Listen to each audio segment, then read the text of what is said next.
everybody, and welcome back. First of all, I want to acknowledge the traditional owners and the lands on which I come from you today, and that of course is the Kaurna people. I'm still in Adelaide, still at home. Doesn't happen very often that I'm home for a large period of time, but I am. I hope you enjoyed the first unit, and today we're actually going to move on to some specific strategies around building your resilience. I want to have a look at them generally and then have a look about how that could relate to you at work. So first of all, we want to recognise that your struggle is real and it's valid. So that's a really important first strategy. No matter what you're struggling with, it's real and it's valid. It's important not to be ashamed of feeling stressed. A lot of people say, well, maybe my situation's not that bad. But it doesn't matter. It's still a legitimate stress. How does this look at work? And let's face it, in the community sector, there are a lot of people that we work with that have gone through immense adversity. So sometimes our level of adversity that we might be experiencing doesn't seem nearly as significant as to what some of our clients might be. It doesn't matter. It's not important. There's not a degree. When we experience adversity, it's valid, and it's really important to acknowledge that. The second strategy is to realise and to have a think about ways that you are already resilient. So you might not have had alcoholism in your life or drug abuse in your life, but I'm guessing you've been through something. Think about it. Think about 3 times in your life where you've experienced hard times. How did you get through those things? What was it that you did? Because you survived. So what is it that you already know about being resilient? I'm sure that in your career, regardless of how short or long it has been, there's been times where you have experienced adversity. There's been times where you've dragged yourself into the office when it's been really, really difficult. What was it that kept you going? Have a think about those things and recognise and remember those skills. Another important strategy is to not wait for the situation to actually fix itself. We know that resilient people tend to be active.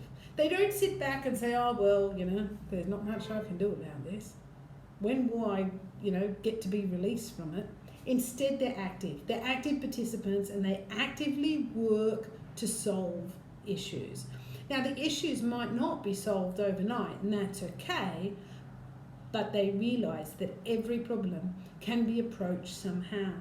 So in a work setting, how does this work? I'm a planner. I like to make lists. If something goes wrong, if I'm really, really struggling with something, I'll make a list and I'll start to tick off the things on the list that I can see are working towards a solution.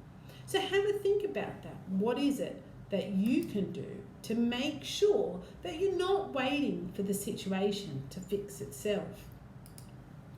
The other thing that we know that works as a strategy to building resilience is actually knowing your strengths and using them. In general, resilient people tend to use the strengths that they have.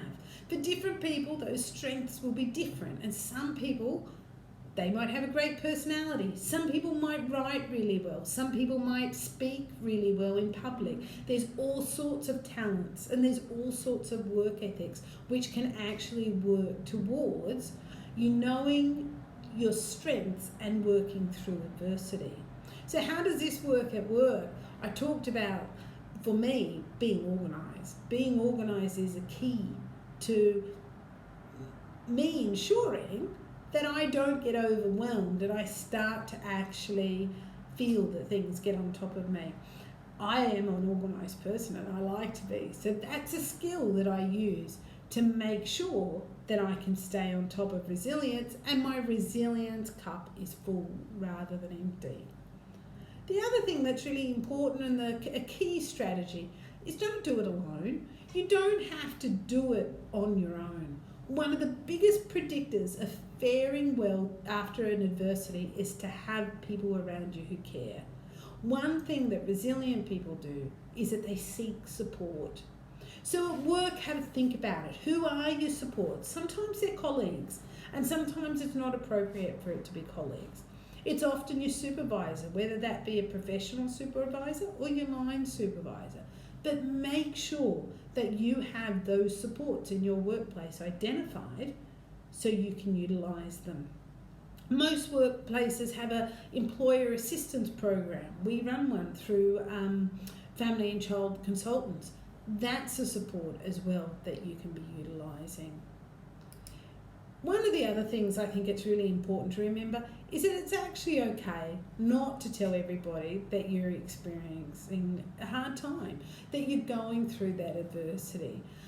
As a strategy, you might decide to keep it to yourself, and that's okay.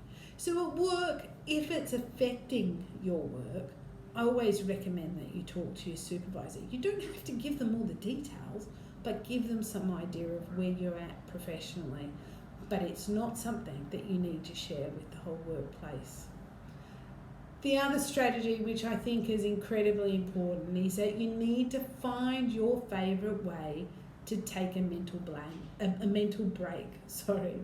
Many people use books, or they dive into hobbies or hang out with their friends to take a mental break from a situation that they cannot solve overnight. We're talking about your self-care here, but that extra self-care that we need when we're experiencing adversity.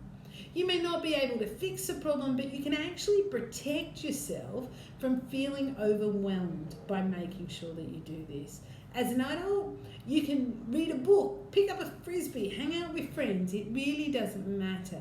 But resilient people fight back where they can, but they also learn and know when to take a mental break.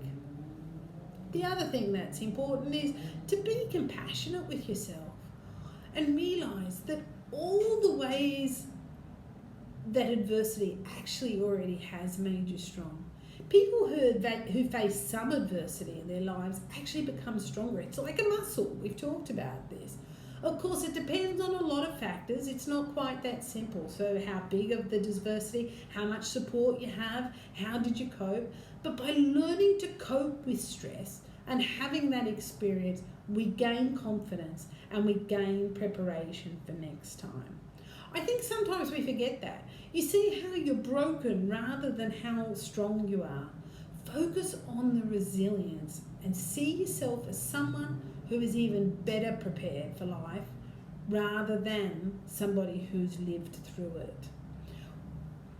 I really encourage you to make sure that you watch the TED Talk, which is in the reading today. I love TED Talks. I think that TED Talks are incredibly important. So make sure that you have a look at the TED Talk. Enjoy the reading and enjoy the activities this week. I will see you at the next video. Bye.